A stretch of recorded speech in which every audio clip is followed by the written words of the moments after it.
नमस्कार बच्चों, एडुविला point channel में आप सभी का स्वागत है। और आज हम करने जा रहे हैं कक्षा 9 के सामाजिक विज्ञान की असेसमेंट वर्कशीट नंबर 7। तो चलिए शुरू करते हैं आज के सामाजिक विज्ञान के असेसमेंट वर्कशीट। पहला प्रश्न है कि निम्नलिखित में से कौन प्राथमिक क्षेत्र की गतिविधियां हैं। तो प्राथमिक क्षेत्र आप जानते हैं कि जिसमें कृषि संबंधी गतिविधियां होती हैं उसको प्राथमिक क्षेत्र कहते हैं। तो वानिकी, मुर्गी पालन ये प्राथमिक क्षेत्र है, ये भी प्राथमिक क्षेत्र है। पशुपालन भी प्राथमिक क्षेत्र है। विनिर्माण नहीं है, इसका मतलब कि 1, 2, 3 प्राथमिक क्षेत्र है। तो ऑप्शन ख इसका सही उत्तर होगा। आप इस गोले को काला करेंगे। नेक्स्ट है उसके बाद दूसरा प्रश्न कि निम्नलिखित में से क्या द्वितीय क्षेत्र में शामिल है। तो द्वितीय क्षेत्र में क्या होता है? मैन्युफैक्चरिंग, स्वास्थ्य नहीं है, विपणन नहीं है, विनिर्माण है और शिक्षा नहीं है। इसलिए आंसर ग इसका सही उत्तर होगा। आप इसको चिन्ह लगाएंगे। उसके बाद नेक्स्ट है तीसरा, मानव पूंजी में निवेश किस माध्यम से किया जा सकता है। तो मानव पूंजी को कुशल बनाना, उसको मानव पूंजी में निवेश कर सकते हैं उसको कुशल बना के। तो शिक्षा में निवेश किया जा सकता है, प्रशिक्षण में निवेश किया जा सकता है, चिकित्सीय देखभाल में भी निवेश किया जा सकता है। इसका मतलब उपरोक्त सभी। तो इसका उत्तर घ होगा। मानव पूंजी में निवेश शिक्षा, प्रशिक्षण और चिकित्सीय देखभाल में करके किया जा सकता है।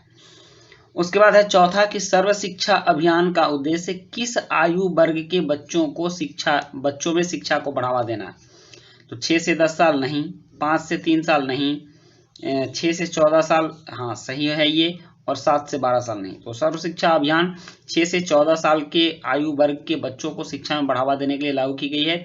तो ऑप्शन ग इसका सही उत्तर होगा। आप इसको काला करेंगे।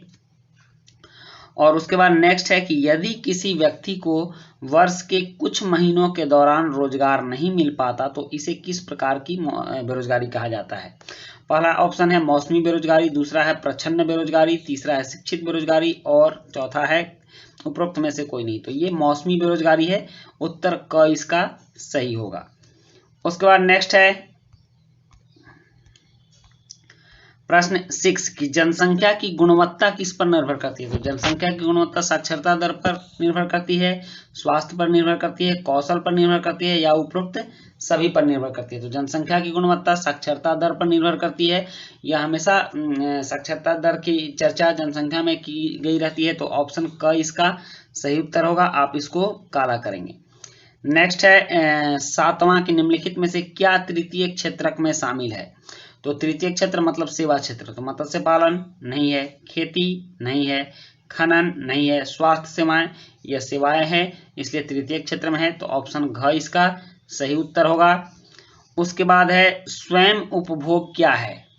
स्वयं उपभोग ऑप्शन है कि गैर उत्पादन गतिविधि, गैर बाजार गतिविधि, गैर आर्थिक गतिविधि, इनमें से कोई नहीं। तो वैसा उपभोग जो कि खुद के लिए होता है। तो गैर बाजार गतिविधि जो होती है स्वयं उपभोग विधि है। तो इसलिए ऑप्शन ख इसका सही उत्तर होगा। और 9वां है अभिकथन ए,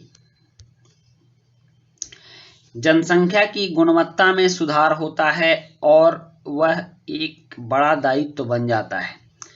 मानव पूंजी में निवेश शिक्षा, प्रशिक्षण और चिकित्सीय सुविधाओं के रूप में किया जाता है। तो सबसे पहले है कि ये तो सही है और ये भी सही है। तो जनसंख्या की गुणवत्ता में सुधार कब होता है? जब मानव पूंजी में निवेश होता है। तो यह इसकी व्याख्या भी कर रहा है, इसलिए ऑप्शन क इसका सही होगा। ए और आर दोनों सही हैं और आर ए की सही व्याख्या करता है। ऑप्शन क इसका सही उत्तर लगाइएगा। नेक्स्ट है 10वां प्रश्न कि शिक्षित माता पिता अपने बच्चों की शिक्षा में अधिक निवेश करते हैं। ऐसा नहीं है, जो माता पिता शिक्षित नहीं होते हैं वे भी निवेश करते हैं, इसलिए यह कथन गलत है। शिक्षित बच्चे उपलब्ध प्राकृतिक संसाधनों का अधिक से अधिक उपयोग करके देश के आर्थिक विकास में योगदान दे सकते हैं।